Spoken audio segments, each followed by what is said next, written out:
Hello दोस्तों, एक बार फिर से आप सभी का हमारे यूट्यूब चैनल एचएससी टिप्स में स्वागत है। दोस्तों, आज की वीडियो में हम आपसे बात करेंगे क्रेन सेफ्टी के बारे में। इस वीडियो के माध्यम से हम क्राउलर क्रेन के बारे में जानेंगे, जिसमें कि हम बात करेंगे क्राउलर क्रेन क्या है, उसके हजार्ड्स एंड रिस्क क्या है। फिर हम बात करेंगे सेफ ऑपरेशन टिप्स के बारे में कि कैसे हम क्राउलर क्रेन ऑपरेशन को सेफली कंप्लीट कर सकते हैं। देन आफ्टर हम आपसे लास्ट में बात करेंगे क्राउलर क्रेन के एवरी पार्ट्स के नाम के बारे में, और साथ ही जानेंगे उसका फंक्शन कि वो किस उद्देश्य से उसका यूज किया जाता है।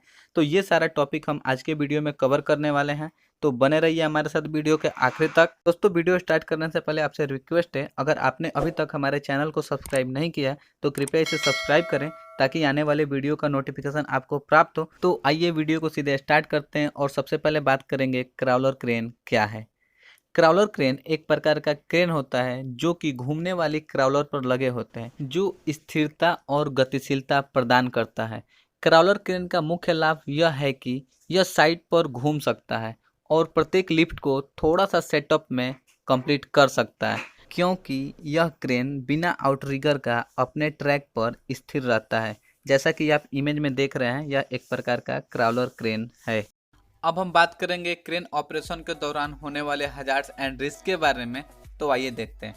देखिए, इनके खतरों की बात करें तो ओवर टर्निंग, बहुत सारे सिचुएशन में क्रेन का पलट जाना, जैसे कि कभी ओवरलोड हो गया या फिर ऑड इवन सरफेस है, तो इन सिचुएशन में क्रेन का पलट जाना। नेक्स्ट है आपका कॉन्टेक्ट विथ इलेक्ट्रिकल लाइंस। जहाँ पे भी आप कार्य कर रहे हैं, हो सकता है उसके आजू बाजू में कोई इलेक्ट्रिकल लाइंस है, तो उसके कॉन्टेक्ट में आ जाना। ओवरहेड पाइपलाइंस, जिस वर्क प्लेस पे हम क्रेन का ऑपरेशन कर रहे हैं, हो सकता है कि वहाँ पे कोई ओवरहेड पाइपलाइंस है, तो उसके कांटेक्ट में आ जाना या फिर उसमें टकरा जाना, तो ये भी एक हजार्ड को क्रिएट करता है। Next, damage of underground facilities. For example, जहाँ पे भी हमने क्रेन को पार्किंग कर रखा है, उसके नीचे में कोई अंडरग्राउंड फैसिलिटीज है, कोई पाइपलाइंस हो सकता है या फिर कोई भी लाइन, तो उसको डैमेज कर देना। नेक्स्ट, कॉन्टेक्ट और कोलिजन विथ अदर क्रेन और एनी स्ट्रक्चर। जैसे कि जहाँ पे भी हम कार्य कर रहे हैं, हो सकता है उसके अगल बगल में दूसरा भी क्रेन है, पार्किंग कर रखा है या फिर कार्य कर रहा है, तो उसमें क्या होना, टकरा जाना। या फिर कोई स्ट्रक्चर है, तो जब हमारा बूम जो होगा रोटेट करेगा, तो हो सकता है उसमें टकरा जाना। तो ऐसा होता है, ठीक है, collision. Then after ground odd even, जिस वर्क प्लेस पे हम कार्य कर रहे हैं, हो सकता है वो जो ग्राउंड है ऑड इवन हो, ठीक है, स्लोपरी हो सकता है, ठीक है, स्लिपरी भी हो सकता है। स्लोपिंग रहेगा तो भी क्या है, प्रॉब्लम है, जब हम लिफ्टिंग करेंगे तो हमारा ऑड इवन बैलेंस आएगा उसका क्रेन पे। सस्पेंडेड लोड, कोई सस्पेंडेड लोड हमने लटका के छोड़ रखा है, झूलती हुई कोई वस्तु है, तो क्या होगा, उसके नीचे से आदमी आएगा जाएगा, तो वो क्या होगा, उसके लिए हजार्ड क्रिएट करेगा। इम्प्रॉपर सिग्नल, फॉर एग्जाम्पल, जैसे कि जब भी हम किसी मटेरियल को लिफ्टिंग कर रहे हैं, तो हो सकता है जो सिग्नल मैन दे रहा है इम्प्रॉपर है, गलत तरीके से दे रहा है, या फिर अच्छा से कम्युनिकेशन नहीं बन पा रहा है, तो ये भी एक हजार्ड को क्रिएट करेगा, ठीक है। वो कुछ और बोलेगा, ऑपरेटर कुछ और समझेगा, तो प्रॉब्लम है। या फिर हो सकता है वहाँ पे इम्प्रॉपर लाइटिंग, लाइटिंग सही नहीं है, जो सिग्नल मिल रहा है अच्छा से नहीं दिखाई देगा ऑपरेटर को, तो वो भी एक हजार्ड को क्रिएट करता है, ठीक है। डैमेज टूल्स एंड टैकल्स, जो हम लिफ्टिंग इक्विपमेंट यूज कर रहे हैं, हो सकता है उसमें कोई डैमेज है, कुछ प्रॉब्लम है, ठीक है, तो ये सब हजार्ड्स को क्रिएट करते हैं। ओके, तो ये कुछ हजार्ड्स थे जो कि क्रेन ऑपरेशन के दौरान क्रिएट होते हैं। अब हम बात करेंगे क्रेन ऑपरेशन के सेफ्टी टिप्स के बारे में, कि डेट मीन्स कैसे हम क्रेन ऑपरेशन को सेफली कंप्लीट कर सकते हैं। तो आइए जानते हैं। केवल ट्रेंड और ऑथोराइज पर्सन को ही क्रेन ऑपरेट करने की अनुमति दें। कार्य स्टार्ट करने से पहले रिस्क का असेसमेंट करें और वर्क परमिट अवश्य लें। देन, कभी भी किसी भी मटेरियल को खींचने के लिए बूम या विंच का उपयोग न करें। कभी भी ओवरलोड न करें, अर्थात कि क्रेन को केवल उसके सेफ वर्किंग लोड के भीतर ही ऑपरेट करें। बूम या हुक या लोड लाइन पर किसी को सवारी न करने दें, और अधिक महत्वपूर्ण रूप से उस भार पर जिसे उठाया जा रहा हो।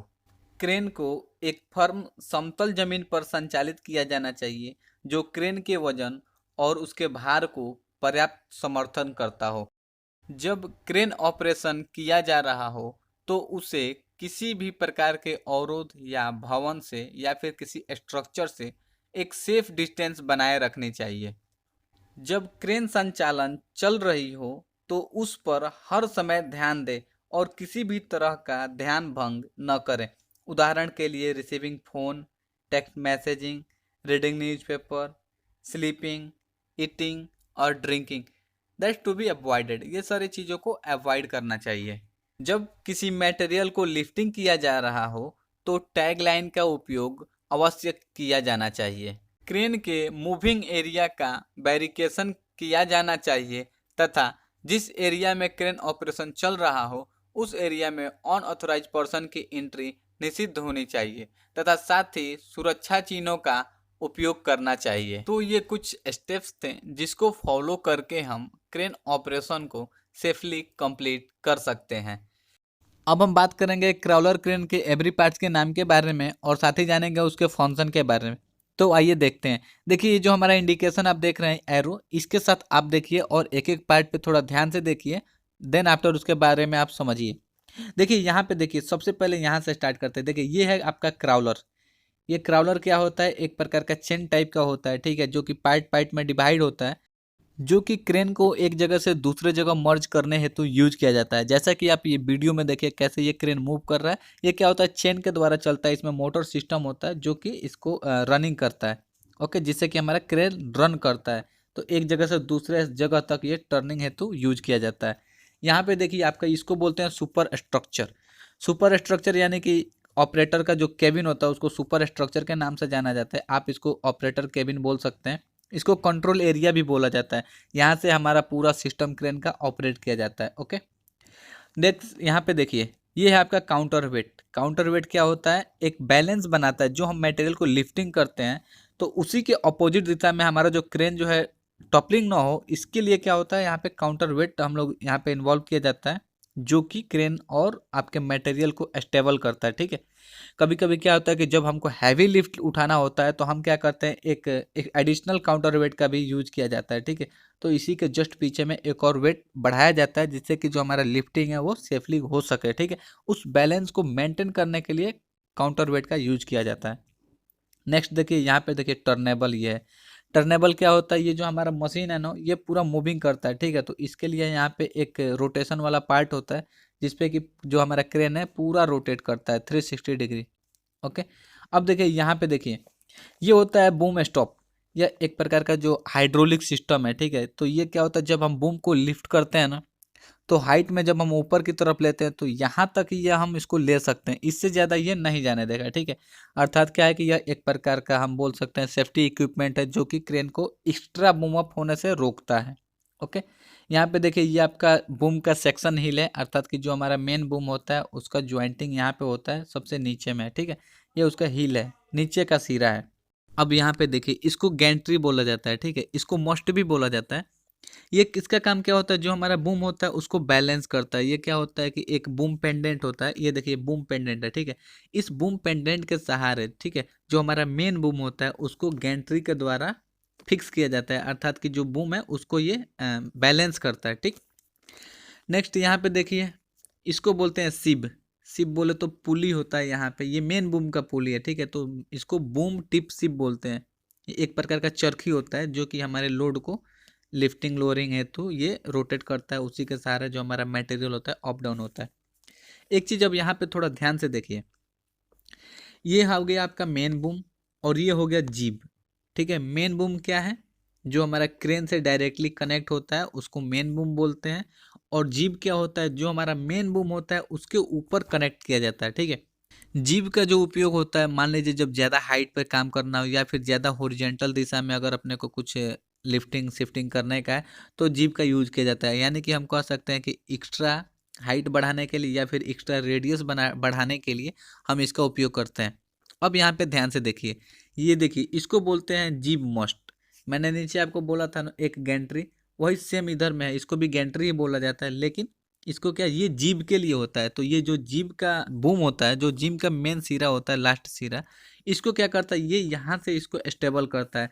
तो ये गैंट्री के सहारे, और इसमें क्या होता है? जीब के लिए पेंडेंट स्पेशल होता है, ठीक है। तो यही सेम प्रोसेस है जैसा कि आपने बूम के लिए देखा था, अब इसके लिए स्पेशल स्पेशल हर एक चीज़ होता है। देखिए क्या क्या होता है इसमें भी। जो जो चीज़ आपका बूम के लिए होता है, जैसे बूम में क्या बताया था आपको? बूम पेंडेंट बताया था, तो इसके लिए जीप पेंडेंट होता है। तो जीप पेंडेंट ये है, ठीक। आपको बूम के लिए स्टेबल करने के लिए गैंट्री बताया था, तो इसको भी स्टेबल करने के लिए गैंट्री है, इसको जीब गैंट्री बोलते हैं, यानी कि जीब मस्ट बोलते हैं। नीचे में मैंने आपको बताया था कि बूम टिप सिप, सेम इसी प्रकार से जीब टिप सिप, यानी कि सब चीज़ डबल हो जा रहा है, सेम वही चीज़ है, बस केवल उसका नाम जीब से हो रहा है, तो यहाँ पे कंफ्यूज नहीं होने का। इसको जीब टिप सिप बोलते हैं, अर्थात कि यह एक प्रकार का चरखी होता है राउंड शेप में, इसके द्वारा भी हमारा मटेरियल क्या होता है, रोटेट होते हुए ऊपर आता है, मतलब कि जो हमारा सीलिंग होता है इसी से रोटेट होता है, तो हमारा मटेरियल ऊपर आता है इजीली। ओके, या ये आपका पूरा ऑक्सिलरी होस्ट लाइन हो गया। यहाँ पे थोड़ा ध्यान से देखिए, इसको बोलते हैं ए टू बी ब्लॉक।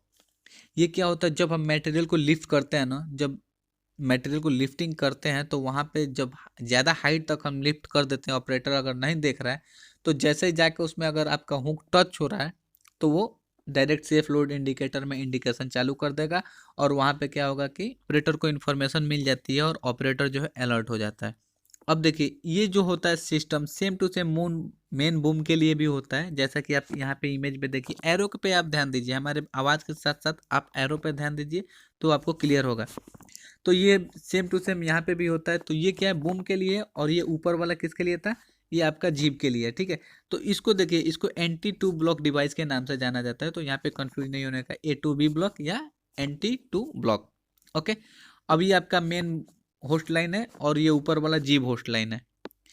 देखिए एक चीज़ और ध्यान दीजिएगा, जो भी चीज़ आपका बूम मेन बूम के लिए है, वही चीज़ जब हम जीप के लिए यूज करते हैं तो वहाँ पे सेकेंडरी या फिर वाइस, ठीक है, ऐसा वर्ड भी हम यूज कर सकते हैं। ठीक है, जैसे कि मान लीजिए आपका मेन बूम हो गया, ये क्या हो गया, आपका वाइस बूम हो गया या फिर जीप हो गया।